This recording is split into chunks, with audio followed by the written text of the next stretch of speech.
message from Anonymous for Duke One.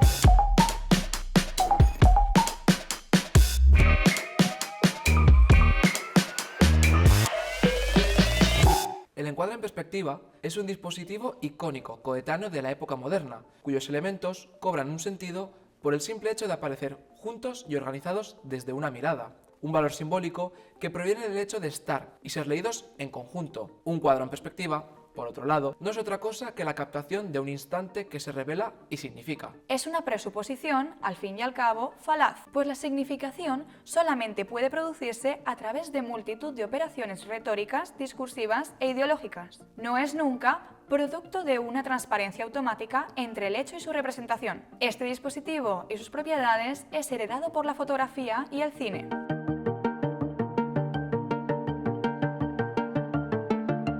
Veamos cómo significa una foto. El sueño americano o la inundación de Louisville fue tomada por Margaret Bourke White en 1937, en plena Gran Depresión norteamericana y en pleno apogeo del New Deal. Vemos una fila de gente hambrienta, prácticamente todos son afroamericanos, que están haciendo cola para poder recoger algunos alimentos tras una inundación. Arriba, en contraste con la piel oscura de los necesitados, una valla publicitaria nos muestra la total blancura de una familia de clase media, sonrientes y felices en su automóvil, con un perrito también blanco.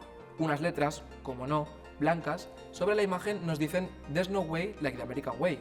Esto tiene un sentido en inglés, que se pierde al traducirlo al castellano. En inglés no se dice modo de vida, se dice way, camino o ruta de vida. Viéndolo así, este coche está siguiendo su camino y estos hambrientos que se colocan delante van a ser irremisiblemente atropellados por algo que viene literalmente de otro mundo, porque la imagen representa una ausencia que no reconocemos como perteneciente al mundo de nuestra experiencia directa. La siguiente es una foto emblemática de finales del siglo XX. En la plaza de Tiananmen, un joven estudiante se enfrenta a una hilera de tanques. Son las famosas protestas contra el régimen comunista chino, que pretendían que el movimiento iniciado por la perestroika y en general las aperturas de los regímenes del este europeo tuvieran lugar también en China. Vemos esos tanques deshumanizados cuyo modelo iconográfico en origen se podría rastrear fácilmente en los fusilamientos del 3 de mayo de Goya, donde vemos claramente individualizadas a las víctimas, que van a ser ejecutadas y sin embargo no vemos un solo rostro, sino un puro semblante maquínico en los soldados franceses. Es un recurso repetido, como demuestra otra foto emblemática del siglo XX, The Ultimate Confrontation, The Flower and the Bayonet, tomada por Marc Ribot en 1967 durante unas protestas frente al Pentágono contra la guerra de Vietnam. Pero lo que queremos subrayar de la fotografía de Tiananmen es otro aspecto. Vemos que hay una serie de líneas en el suelo que cobran un sentido completamente distinto al que tendrían a simple vista, precisamente al ser fotografiadas. Nos referimos a los carriles de la calzada y al paso de cebra. El estudiante consigue que los tanques se paren justo cuando él está en el terreno en que han de cerrar el paso, y así se transmite un mensaje ideológico clave. Lo que se pretende en China es, nos dice la fotografía, una democracia que respete los derechos individuales y que proteja al individuo frente a la brutalidad del Estado, esto es, una democracia liberal y ningún otro tipo de régimen.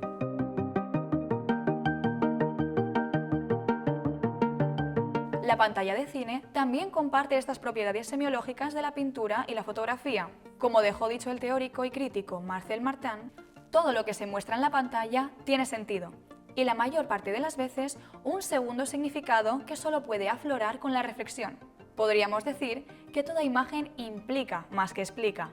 Por esta razón, la mayoría de las películas de calidad son interpretables en varios niveles según el grado de sensibilidad, imaginación y cultura del espectador.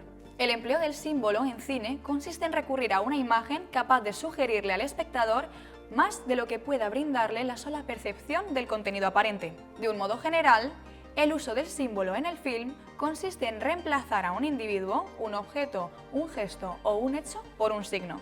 Para comprender este proceso en el cine, nada mejor que recurrir a uno de los pilares del llamado cine clásico de Hollywood. Nos referimos a alguien que fue capaz de darle al western, hasta entonces un género deleznable, para simple entretenimiento de las masas, toda la dignidad del gran arte, el director John Ford.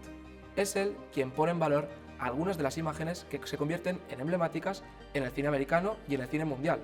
Por ejemplo, el famosísimo plano americano de John Wayne en La Diligencia. En esta película, los viajeros son un trasunto de la sociedad americana en plena época de la Gran Depresión y la diligencia es simplemente un espacio dramático para una densísima atmósfera de tensión entre ellos. La trama del hombre que mató a Liberty Valance es por todos conocida, la falsa heroicidad del senador de los Estados Unidos, Ramson Stoddard, interpretado por James Stewart. Este comienza su carrera política amparado en el prestigio de haber matado en un duelo al malvado Liberty, cuando fue en realidad el difunto Tom Doniphan, John Wayne, quien lo hizo para salvar su vida. Cuando vuelve al viejo pueblo del oeste donde comenzó su singladura para asistir al funeral de Tom, el periódico local se empeña en entrevistarle, y la narración de esa historia es la que ocupará prácticamente todo el film en forma de flashback. Para comenzar su historia, Stoddard se acerca a una vieja diligencia abandonada en un almacén y dice que llegó al pueblo hace años en una muy parecida. Lo sorprendente para el espectador avezado es descubrir cuando el senador le retira parte de su capa de polvo que esa es la misma diligencia que utilizó en la película 23 años antes. Lo que entonces era un objeto, un útil podríamos decir, al perder toda su utilidad ha devenido signo de un pasado legendario, aunque esencialmente falso. Sin embargo, hay otra metáfora más evidentemente poética aún que sobrevuela toda la película, esa flor de cactus que Tom le regala a Hall, actual esposa de Stoddard, interpretada por Vera Miles, y que luego Hall deposita sobre su féretro. Es emblema de un amor, no realizado, pero tal vez lleno de verdad. Hay, no obstante, un modo cinematográfico de establecer connotaciones sobre la imagen menos explícito, pero igual de efectivo. Como hemos dicho, Stoddard es un forastero venido a este pueblo desértico del suroeste de los Estados Unidos con la intención de ejercer como abogado, plan que frustra a Liberty Valance al dejarlo malherido tras asaltar la diligencia. Aún así, en el film, Stoddard va a simbolizar la expansión de los Estados Unidos hacia el oeste, trayendo consigo el progreso, la institucionalización de la democracia, el encauzamiento de la libertad y el papel del Estado en la facilitación de la convivencia. En los ratos libres de su trabajo en el restaurante de la familia de Hall, da clases a los habitantes del pequeño pueblo.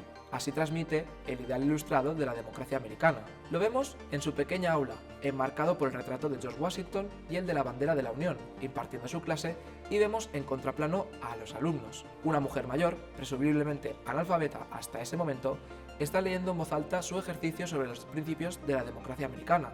Vemos al sheriff, en el otro extremo de la sala, también de pie, apoyado sobre la pared. Y, semioculto tras la mujer en el extremo izquierdo del encuadre, está Pompey, el criado negro de Tom. Cuando levanta la mano para intervenir, al ponerse en pie, su figura está al lado de un retrato de Abraham Lincoln. El sentido de la secuencia es más que evidente.